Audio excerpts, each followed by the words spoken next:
This episode of In Their Words features Jenny Rascoe, stroke coordinator at UPMC Harrisburg. Jenny began her career in healthcare working in rehabilitation and inpatient neurology, eventually specializing in stroke care. Over time, what she witnessed began to challenge a common misconception, that stroke is only an older person's disease. As she cared for more patients in their 30s and 40s, the work became personal. She began asking difficult questions about prevention, fear, and how we reach people before an emergency happens.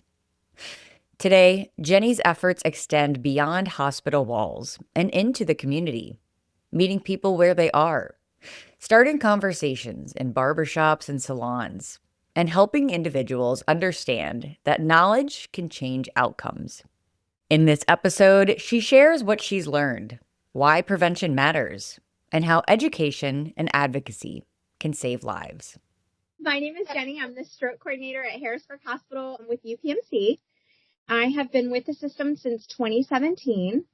I got into neurology at that time. I started on the inpatient neurology unit, and I absolutely fell in love with it.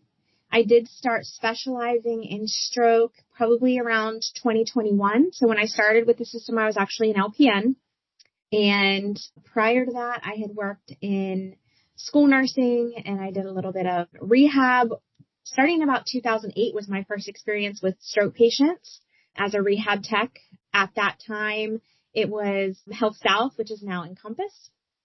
So I feel like I've come full circle with the stroke population, and my perceptions have changed quite a bit, as I had always seen it as an older person's affliction. And through my years on the neuro unit, and then especially now as a stroke coordinator, where I see the process from the ED all the way through discharge and beyond, I know that it is not an older person's affliction. And so that's where some of this inspiration came from that we're going to talk about. I did not actually go to nursing school till I was 30. I was in luxury property management before that, pretty much right out of high school. And I started my first career and I loved it, but I always wanted to be a nurse. It was definitely a passion of mine. And I think that was ignited with watching my mom take care of her grandmother in our home. I will say that my mom has been the primary caretaker for many of our family members. So her grandmother and then both of my grandparents, she has cared for, and it's beautiful. She's not a nurse. She did mortgage banking. And then in my early childhood, she transitioned for the most part out of a working woman's career life and started taking care of family who needed it. And she has pretty much done that since I was about 10 years old. And now she's turning 70, and she has been the primary caretaker for our family. So that's beautiful. Well, I'm going to go back to 2008 when I started more as a tech. I wanted to do that before I went to nursing school, very strategically, because I honestly was not sure if I could do it. I had some aversions and bodily fluids. It was definitely challenging, and they were things that I had to overcome. I prayed a lot. God, I really feel like you've called me to be a nurse. I don't know how I'm going to get over the odors and the textures and all of the things. And by grace, I was able to get over those things and really dive into what I feel called to do. So it's kind of twofold. It is not a new concept. This has been done in other areas just as a means of community outreach. It became personal to me when I was noticing a lot of men in particular in their 30s coming in with strokes. And I just kept seeing my husband laying there. And it's hard because these men in their 30s have no reason to be in that position. And the only thing that I could think of is, who's telling them that this is preventable? So for relating it personally, I thought, I really want to reach my husband's peers. because I don't want to see them coming into our EDs for any medical emergencies, but especially vascular ones that really can be prevented. The frequency that I was seeing that was just really devastating. So men in their 30s, 40s, and women too. So I started with the barbershops, but the beauty salons are definitely an area that need to be dived into as well. So I'm still working that out, but it was a very easy connection with my husband's barbershop, and I thought that would be a good place to start. I do already have some trust established with some of the guys that go there and some of the women that go there as well. And it's in my community, so that is beneficial to me. I know the local hospitals, I know the local clinics, I know the local doctor's offices, and I'm already a familiar face. So I thought I would start there so that when I branch out and have some of these other conversations, I could say, this is what I'm already doing, and I'd love to come in and just have some conversations. And I want to be very cautious and aware that I am not just coming in some pretentious way, giving out information because I think I know better for your life. I want to sit down and I want to have conversations. What are you afraid of? What do you know about yourself? What do you know about your family history? What are the things that have plagued your family and friends? Who have you lost? Because we've all lost somebody. And what does that loss look like? Was it terminal loss? So did they die or did they lose function? Are they having to be placed in a care home, or are they having to get care in their home? Did they lose work?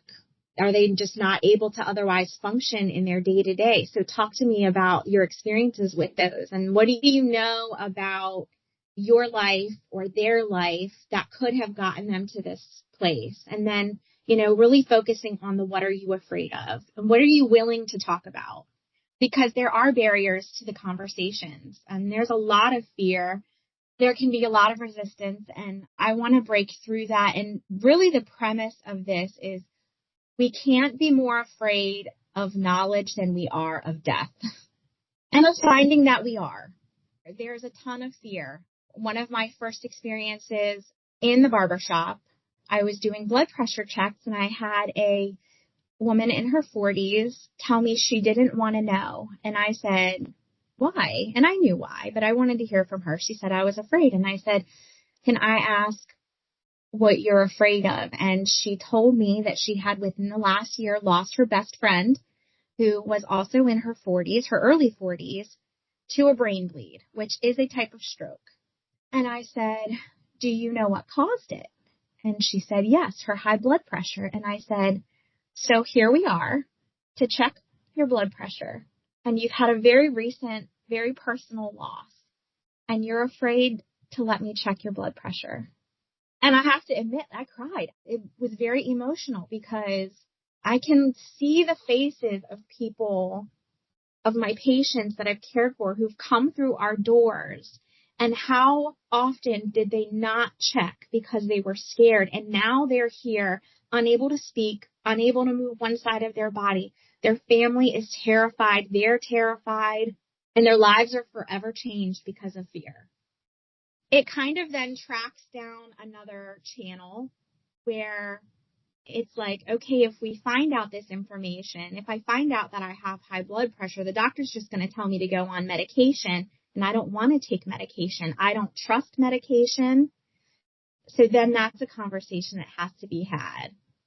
And then that just branches off into a whole nother aspect of, okay, well, what does it look like to try to get over that fear of medication, even if it's just for the interim, until we can figure out what of the multitude of tools and lifestyle things that you can do that you can come off of medication. And I share my own story that I made the choice to go on blood pressure medication for a short period of time till I could figure out how to safely manage that without medication. And I was equipped and I made the choices and I was able to come off of the blood pressure medication, and it still requires pretty constant monitoring. So I'm able to relate to them in the best way that I can. Obviously, my experience is going to be a little bit different than any other given individuals, but I am at least able to share, hey, high blood pressure caught me by surprise, and I've been a nurse for many years.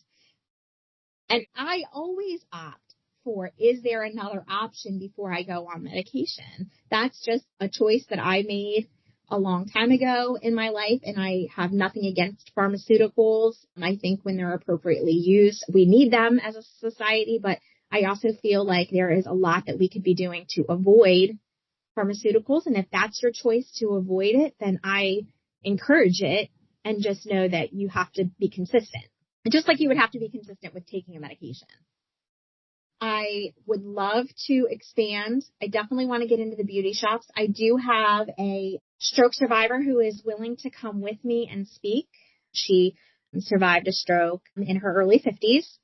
So I'm excited to let her share her story. She is excited, and hopefully we can take the show on the road a little bit and expand the knowledge and the conversations. And I really do love the intimacy of the conversations. It's not a presentation. I try to make it like, what do you guys want to talk about? And we don't only have to talk about stroke and high blood pressure. I've had questions from everything from hair loss and how do I keep my hairline from receding to, do you have any suggestions for activity? My knee hurts. I used to play basketball all the time. What can I be doing? And there's a lot of mental health discussions. So I would love to expand this even to having experts in other areas come in and talk. I just want to be very cautious to preserve the conversation feel, the family feel, so that it doesn't become pretentious, really. I think we can set up tables at health fairs every year, every season, every month, and we can wait for people to come to us, or we can make ourselves a little uncomfortable and press into environments that we maybe otherwise wouldn't go into and ask to be invited in and plead our case as to why, and not be so passive with community education.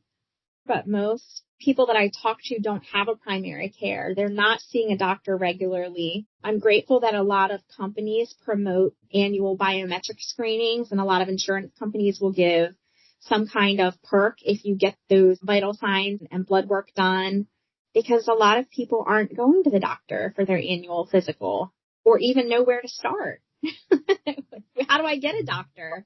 There's so many conversations that I want to have, and I really want to engage not just with knowledge, but with advocacy and with what does insurance look like? What does social work look like? My loved one was hospitalized. I don't feel like they're being discharged safely. I don't understand. Who can I talk to? So making sure that the community is aware that there are resources for just about everything and how to get connected with those resources, assistance with medications. There should never be a point where somebody is discharged from the hospital and cost is an issue with getting medications. Sometimes people just don't know where to go or who to ask for help. I would love to have a big bank of resources, or even if people are afraid to reach out, like if an issue is identified just through conversation, like, hey, this resource is available. Then there is an outpatient stroke clinic set up, run by one of our nurses, Lauren, that identifies significant disconnects from discharge to life after and is tending to those things. So we have a really incredible multifaceted team and program that we're building here. I'm really proud of it. We have a long way to go, but the passion is there in pretty much our entire team. And we love our community, and it's devastating when we see anyone come through the doors. But to see our peers come through the door in their 30s and 40s and even 50s, it's just really devastating. Not that any time is an appropriate age to come in with a stroke, but really at our age, it should be preventable if it can be preventable. So we teach Be Fast. That is going to be balance, eyes, face, arms, and legs. and T for time. So B is going to be for balance and loss of coordination. So, and this is going to be symptoms that start suddenly. So if you have a sudden loss of balance, that can include a sudden vertigo. And if you experience vertigo, does this feel the same or is this different from your dizzy spells that you would typically get? And that would include, I suddenly can't walk. So eyes is going to be any sudden visual change. That can be blurry vision. That can be double vision. That can be a sudden loss of vision in one or both or part of your eyes. F is for face. So we're looking for any facial asymmetry, but that can also be for any loss of sensation in one side of your face. We've had people come in with something as simple as the corner of my mouth is numb and they knew to come in. So arms is just the A we use for both limbs. So upper and lower extremities. If you have weakness in your arm or leg or both, or loss of sensation or change in sensation. So you either can't feel it at all or it feels numb and tingly, and it's not because you sat on it or you laid on it. It's not going away. It's sudden. And some people describe that as a heaviness. Some people truly can't lift it. We have a lot of reports of, I dropped my coffee, I dropped my fork. So loss of function, and it can be in the whole arm or it can be just the hand. Typically going to be on one side of the body. S is going to be for speech. So any alterations in speech, we can be looking for a complete loss of words. They can't get their words out. They don't seem to be understanding what you're saying to them. Or perhaps they're speaking and their words sound slurred. They're stuttering. There's a loss of fluency, or they just kind of sound like they've got marbles in their mouth. And then T is for time. Time is brain. We do ask our community to call 911 if they are experiencing any of these symptoms. We ask that you please do not drive yourself or have a family member drive you, even if it seems like you're going to get to the hospital faster. And here's why. We have a multitude of hospitals in our area. Each of those hospitals offer varying levels of care. Not all hospitals can provide the same treatments. Your 911 providers know which hospitals to take you to based on your symptoms. So the biggest thing that we want our community to know is if you identify stroke symptoms, call 911 and let the EMS team get you to the appropriate place for the fastest treatment, because time is brain. And I believe it is 1.9 million neurons are destroyed every minute that brain is not getting oxygenated blood. That translates to significant disability and dysfunction. So I am looking forward to this program growing, and I hope that we can provide a space where we can talk about scary things, because knowledge really is power, and you have the ability to change the outcome of your future and prevent devastating outcomes. Jenny's story reminds us that prevention begins long before a patient enters the emergency department. Through education, advocacy, and community outreach, she is helping shift the conversation around stroke, from reaction to prevention, from fear to empowerment.